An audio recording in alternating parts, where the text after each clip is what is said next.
गुढीपाडवा. तुमचं नवीन वर्ष चांगलं जाऊ दे.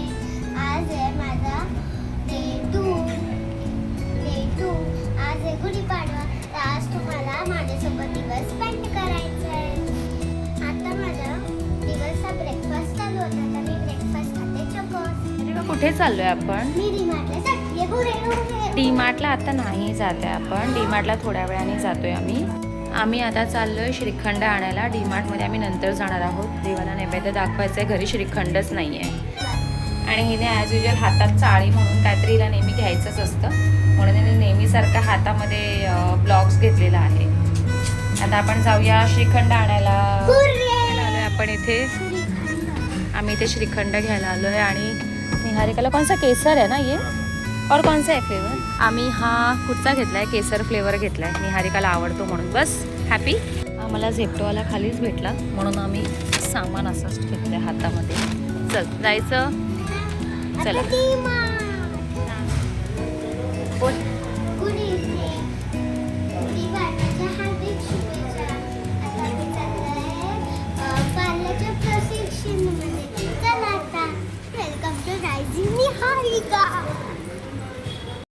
निहारिका सारख्यांदा आनंदाने वेलकम टू रायझिंग निहारिका करत होती, कारण तिला प्रत्येक शूटच्या स्टार्टिंगला वाटत होतं की मी नव्यानेच व्हिडिओ बनवते.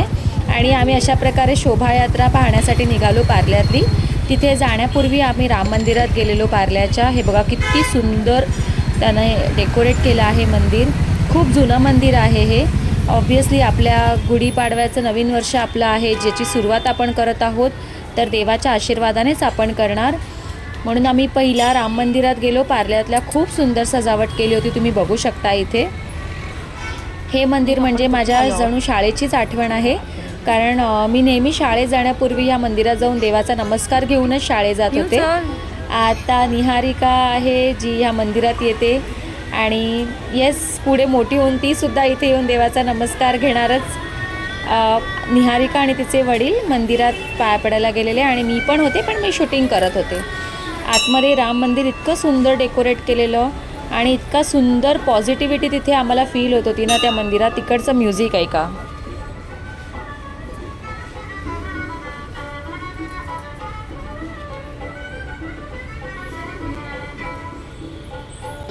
हे निहारिकाचा आणि तिच्या वडिलांचा नमस्कार करून झालं आणि मग मी नमस्कार करत होते. पण किती सुंदर म्युझिक होतं नाही का ऐकायला. एकदम छान असे पॉझिटिव्ह वाईब्स येतात ते मंदिराचं म्युझिक ऐकून.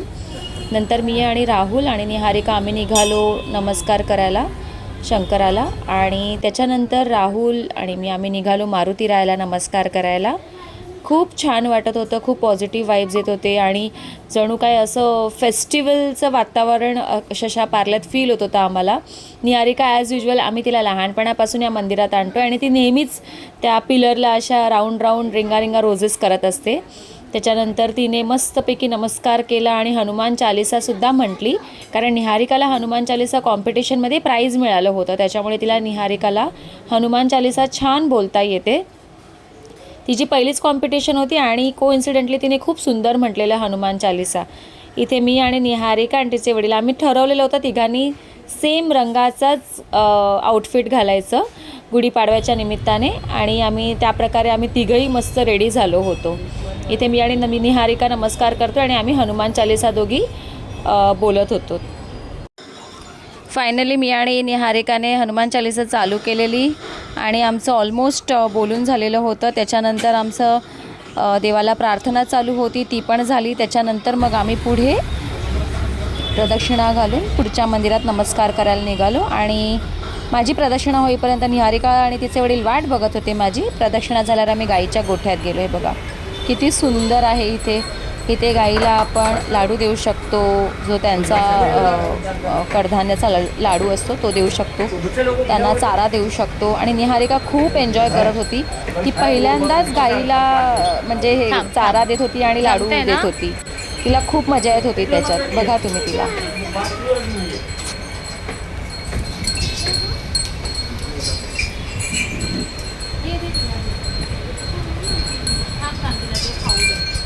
तिकडे जा, तिकडे जाता ना. गंमत अशी झाली की नंतर कोणीच गाई जास्त लाडू किंवा चारा खात नव्हत्या, बिकॉज त्यांना कलिंगडचा खाऊ मिळाला होता खाण्यासाठी आणि सगळ्याच गायींना कलिंगडचा खाऊ खायचा होता. त्याच्यामुळे मी आणि निहारिका नंतर मी बघत बसलो आहे ना कलिंगड आवडतो आहे. मग निहारिका म्हणाली मम्मा मला त्यांना सुद्धा कलिंगड भरवायचं आहे, प्लीज आपण भरवूया ना त्यांना कलिंगड. म्हणून मग आम्ही त्यांना वॉटरमेलन दिलं आणि मग आम्ही नंतर निघालो तिथून. आणि बघा ॲज युजल परत रिंगा रिंगा रोजेस करते, तिचं नेहमीचं फेवरेट. अशा प्रकारे आम्ही आमचं मंदिराचं दर्शन घेऊन आम्ही शोभायात्रा बघण्यासाठी पुढे निघालो. विलेपार्लेची ही शोभायात्रा म्हणजे परंपरा, संस्कृती आणि उत्साह यांचा सुंदर संगम आहे. इथे प्रत्येक वळणावर तुम्हाला दिसेल नवीन वर्षाचं स्वागत करताना लोकांचा आनंद, उत्साह आणि अभिमान. पारंपरिक नऊवारी साड्यांमध्ये सजलेल्या सुंदर महिला, धोतर कुर्ता परिधान केलेले पुरुष आणि लहान मुलांचाही तितकाच उत्साह. सगळं काही खूपच मनमोहक आहे. ढोल ताशांच्या गजरात संपूर्ण वातावरण भरावून गेलं होतं तिथे बरं का. या तालावर प्रत्येकाचं पाऊल आपोआप थिरकत होतं. इनफॅक्ट आम्हाला असं मन करत होतं की आम्ही पण तिथे नाचावं, पण खूपच क्राऊड होतं आणि तेवढं जमलं नाही लहान मुलांना घेऊन आम्हाला करायला. या शोभायात्रेत विविध सांस्कृतिक देखावे देखील आम्हाला पाहायला मिळाले, जे आपल्याला आपल्या इतिहासाची, परंपरेची आणि संस्कृतीची आठवण करून देतात. बऱ्याच ठिकाणी आम्हाला पार्ल्यात प्रत्येक घराबाहेर उभारलेली गुढी दिसली. गुढी म्हणजे विजय, संस्कृती, समृद्धी आणि नव्या सुरुवातीचं प्रतीक आहे.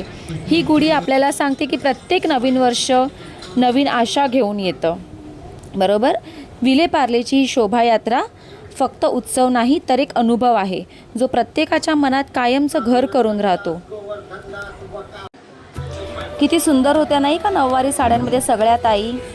आणि हा आवाज ऐकू येत होता ना तिथे, तो ढोल ताशांचा असा जोरदार गजर चालू होता की आपोआपच जसं मी म्हटलं तसे पाय थिरकत होते. ही मुलं पण इतकी सुंदर वंदे मातरम गाणं गात होती. ही सगळी मुलं पाले टिळक विद्यालयाची होती. चला पुढे जाऊया. इथे प्रत्येक स्टेपवर काहीतरी तुम्हाला खास बघायला मिळतं आहे. हे जे प्रोसेशन होतं, ही जी रॅली होती खूप सुंदर होती. आपले छत्रपती शिवाजी महाराज, इतकी सुंदर आणि आकर्षक त्यांची मूर्ती होती. खूप छान वाटलं बघून.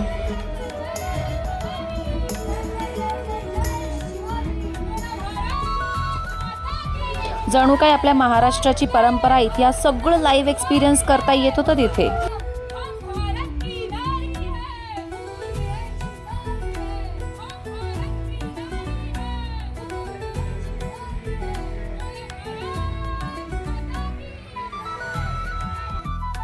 नंतर निहारिका खूपच आनंदात होती, कारण तिला तिचे 2 फेवरेट बालमित्र भेटले होते, श्री आणि साईश.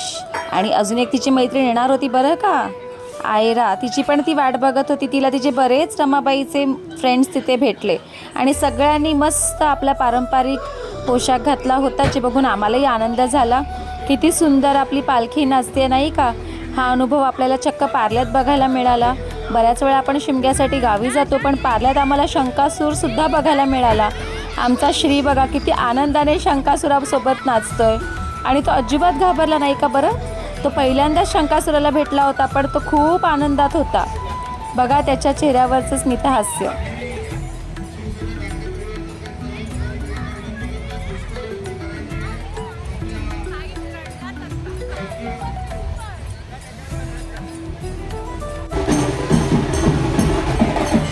चला अजून पुढे बघूया.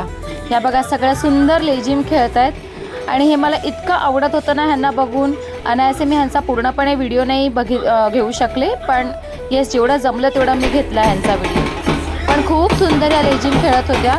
मलासुद्धा लेझिम खेळावंसं वाटलं, कारण माझ्या शाळेच्या दिवसांमध्ये मी पण लेझिम खेळत होते.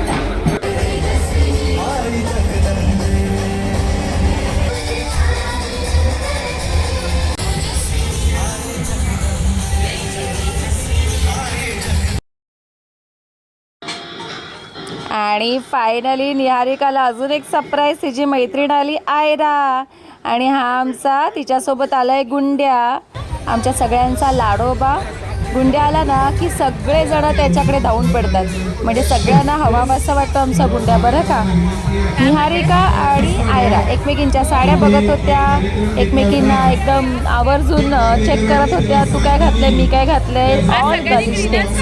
नंतर ही 4 जणं खूप धमाल करत होती. म्हणजे लहान मुलं, मोठी महान मुलं ना, अशातला त्यांचा प्रकार चालू होता. ह्या मुली बघा किती सुंदर कथ्थक करतायत. पण आमची नजर आणि आमच्या मुलांची नजर सारख्यांदा त्यांच्या एका मैत्रिणीचीच वाट बघत होती, समायराची.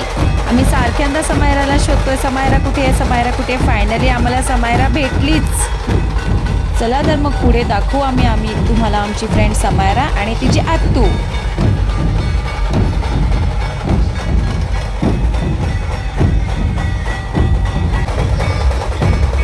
ह्याच्यात तुम्ही पाहाल तिला अजून एक तिची मैत्रीण भेटली, श्रीजा. दोघी खूप आनंदाने नाचत होत्या आणि अनायसे सगळ्यांनीच नऊवारी साड्या घातल्या होत्या या मुलींनी, बरं का. नंतर भेटते आम्हाला समायरा. इथे खूप खास गोष्ट दिसते. या शोभायात्रेत फक्त परंपरा नाही तर महिलांची ताकद आणि आत्मविश्वासही दिसतोय. नऊवारी साडी नेसून या महिला अगदी आत्मविश्वासाने बाईक चालवत आहेत, बरं का. ही एक फक्त राईड नाही आहे, ही एक आहे स्टेटमेंट. आम्ही परंपरा जपतो पण त्यावेळेस वेळी पुढेही जातो. लोकांचा उत्साह बघा, प्रत्येक जण तिला चेअरअप करत होते, बरं का. कारण हा मोमेंट आहे महिला सशक्तीकरणाचा. गुढीपाडव्याच्या या शुभ दिवशी ही दृश्य आपल्याला पाहायला सांगतात की आपल्या संस्कृतीत स्त्री ही फक्त सहभागी नाही तर ती नेतृत्व करते.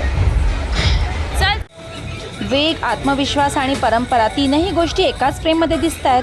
नऊवारी साडीमध्ये बाईक चालवणं हे फक्त कौशल्य नाही, हा आहे ॲटिट्यूड. प्रत्येक राईडसोबत त्या एक मेसेज देत आहेत, बरं का. मराठी स्त्री कोणत्याही क्षेत्रात मागे नाही. लोकांचा जोश बघा, प्रत्येक जण त्यांना सलाम करत आहे. ही फक्त शोभायात्रा नाही, ही आहे एक बदलाचं प्रतीक.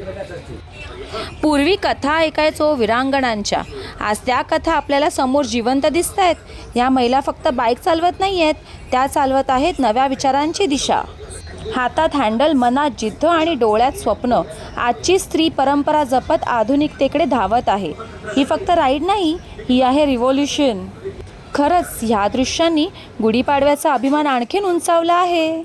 आता आमची पाऊलवाट जाते पार्लेश्वर मंदिरात. विलेपार्लेच्या गजबजाटात एक अशी जागा आहे जिथे वेळ जणू थांबतो. पार्लेश्वर मंदिर. येस, पहाटेच्या मंद प्रकाशात घंटानादाच्या सुरांमध्ये इथे प्रत्येक पाऊल श्रद्धेने आणि शांततेने भरलेलं असतं. भगवान शंकरांच्या चरणी आणि गणपतींसमोर नतमस्तक होताना मनातले सगळे विचार शांत होतात आणि उरते फक्त एक भावना, आत्मशांती. गुढीपाडव्याच्या या शुभ दिवशी इथली भक्ती आणखीन खुलते. नवीन वर्षाच्या सुरुवातीला प्रत्येक जण इथे येतो आशीर्वाद घेण्यासाठी आणि नव्या आशांसाठी. ही फक्त एक परंपरा नाही, ही आहे एक भावना जी पिढ्यानपिढ्या जपली गेली आहे, बरं का. पार्लेश्वर मंदिर विलेपार्लेचं हृदय आणि प्रत्येक भक्तांच्या मनातला एक शांत कोपरा. इथे येताना आपण फक्त मंदिरात जात नाही, आपण स्वतःकडे परत येतो. गोंगाटाच्या शहरात हीच एक जागा आहे जी शांततेची भाषा बोलते. प्रत्येक घंटानादात एक नवीन सुरुवात दडलेली असते. आणि ही बघा आमची लहान मंडळी देवदर्शन करून कशी छान प्रदक्षिणा घेत आहेत, बरं का. ही फक्त एक शोभायात्रा नव्हती, ही होती आपल्या भावना, आपल्या अभिमानाची एक जिवंत कहाणी. जर तुम्हालाही हा अनुभव आवडला असेल तर लाईक, शेअर आणि सबस्क्राईब करायला विसरू नका. पुन्हा भेटूया अशाच एका सुंदर मनात घर करणाऱ्या क्षणांसोबत. Bye bye.